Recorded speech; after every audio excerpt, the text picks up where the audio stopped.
Bonjour à tous, bienvenue dans cette nouvelle vidéo du YouTube Challenge 30 jours pour une prise de parole réussie. Aujourd'hui, je vous parle de conceptualisation. Je vous explique tout de suite ce qu'il en est. Throw on your boys and grab your boy.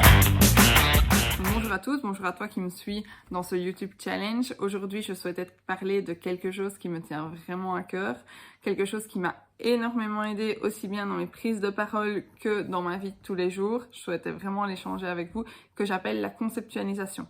Alors, conceptualisation pour certains, hypnose pour d'autres, sophrologie pour d'autres. Moi, j'ai appelé ça conceptualisation parce que c'est le fait de conceptualiser quelque chose dans son esprit.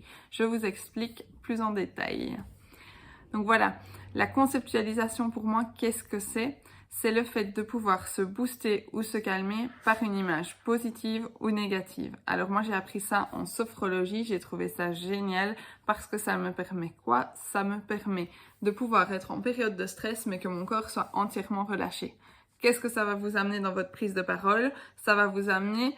Par exemple, si vous commencez à trembloter quand vous êtes stressé, ça va vous permettre d'apaiser ça et de moins trembler. Si vous avez la gorge nouée quand vous devez prendre la parole, ça va aussi vous permettre de l'atténuer. Si, par exemple, vous êtes à un moment donné en coup de stress et que vous n'arrivez pas du tout à diminuer ce stress, ça va vous permettre aussi de conceptualiser et de vous permettre en un temps relativement court de revenir à une phase qui est beaucoup plus neutre et beaucoup moindre en stress. Donc voilà, ça va vous aider à tout ça.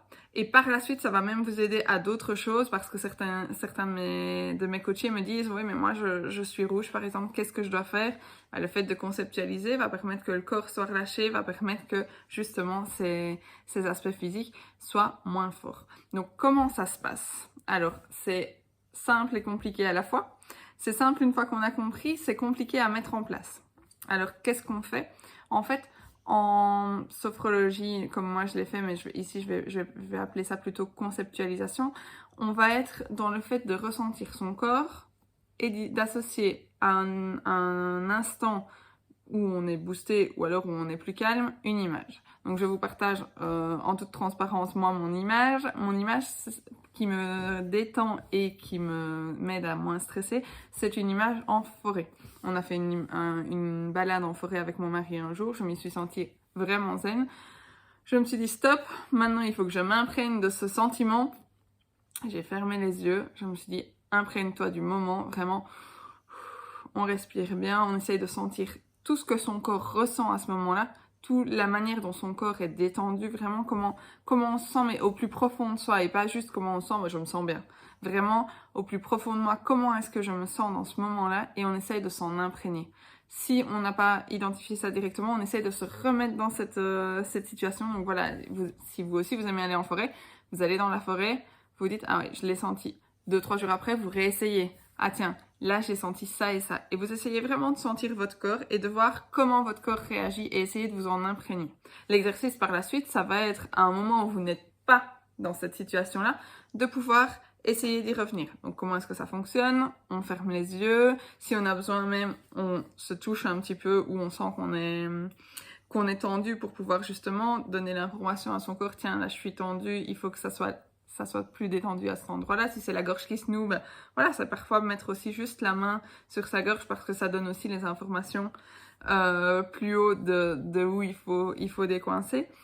Et donc, ça va vraiment être ça. Ça va être le fait de, dans un moment de stress, de vous dire, je ferme les yeux, je vais pouvoir me dire, je suis à tel endroit, même si vous êtes dans une salle remplie de monde, même si c'est juste avant de prendre la parole, et pouvoir être zen. Ça va vous amener énormément.